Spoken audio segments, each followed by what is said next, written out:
बंधुगण आज आपण को एपरी एक उपाय कहवाक जाऊँ जहाँ आपण करिबा परे आपणकर धनर अभाव केबे रहिबनी आउ आपण एते सुंदर देखा जिवे आपण को जी देखिबो से आस्ते आस्ते आपण को आड़को टाणी टाणी आसीबो एवं आपण को भल पाई बसियो। जदि आपण एही उपायटी करि देउछंती तेबे तापर कोन हबो देखिबे आपणकर सुंदरता शरीर बढ़िवा सहित आपणकर आकर्षित भावना आसीबो। एही उपाय को आपण रात्रि रे सोइबा समय रे प्रयोग करि परिबे किंबा अन्य समय रे मध्य आपणको नाभि रे एही उपाय निश्चित भाव करंतु तापर देखिबे कोन हेउछि। बंधुगण आजिर दुनिया रे एमिति केही जणे भी मनीष नथिबे जे धनर आशा रखंती नाही। समस्ते एही आशा रखंती जे तांको पाखरे एते धन रहू जे से निजर सबु इच्छा को पूर्ण करि पारन। जदि बेसी दरकार न थाए ताहाले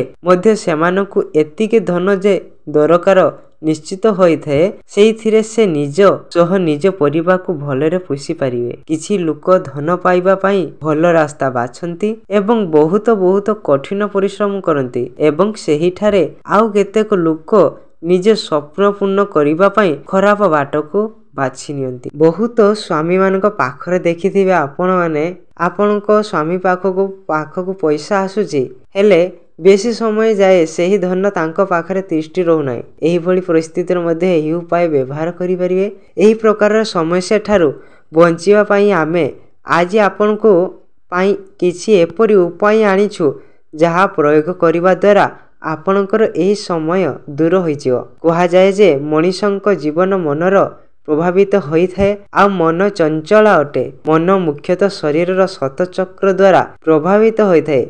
दुनिया रे एपरि तीनोटी जिनिस अछि जहा मन उपरे सीधा प्रभाव पका थाए रंग सुगंध एवं मंत्र। आपणक शरीर रे सुगंध एवं सुंदरता पाइबा पई आपण अतरर व्यवहार करि परिबे। अतर को आपणक नाही रे लगांतु एवं एहा को लगाइबा द्वारा आपणकर मनुष्यर विचार शक्ति उपरे प्रभाव पकाई थाए सकारात्मक भावना आनी थाए। प्राचीन काल रे ही एहार महत्व रहिछि एवं एहा को शुभ काम रे मध्य स्थान दिया जाइछि।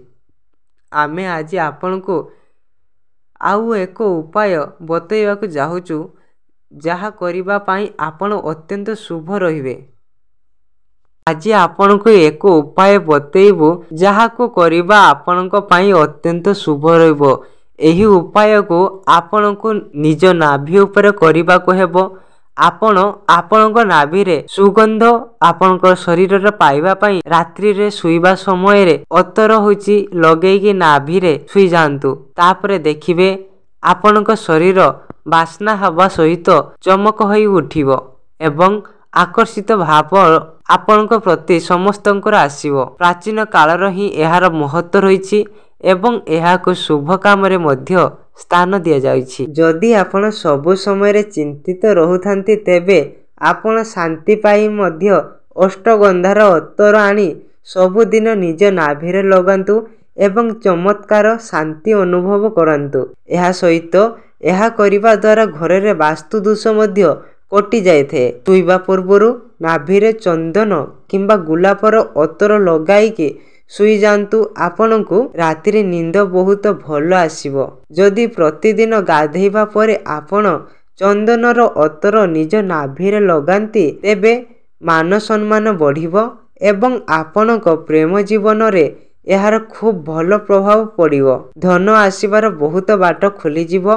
आपनक जीवन रे शांति सुख बढ़ाई रहिबो एवं आपनक पर्स रे मध्य भरपूर पैसा रहिबो। एहा परे जदि आपण माने आपनक नाभि रे नडिया तेल लगुछंती तेबे आपनक शरीर सुंदरता देखा जिबा सहित आपनकर मथारे केश उपुड़िबा समस्या दूर हेबो एवं पेट जनित समस्या मध्य दूर होई थाए। एहा परे जदि नाभि रे राशि तेल किंबा सुरिस तेल लगांती तेबे आपनकर युक्त समस्या दूर हेबो। जदि आपनको थंडा किंबा अन्य किछि कारणर आम उठ फाटी जाय थाए एवं सही समय रे आपण अनेक घरुआ उपाय करंती କିନ୍ତୁ ସେଇଥିରୁ ଆପଣଙ୍କୁ ଭଲ ଲାଭ ମିଳିନଥାଏ।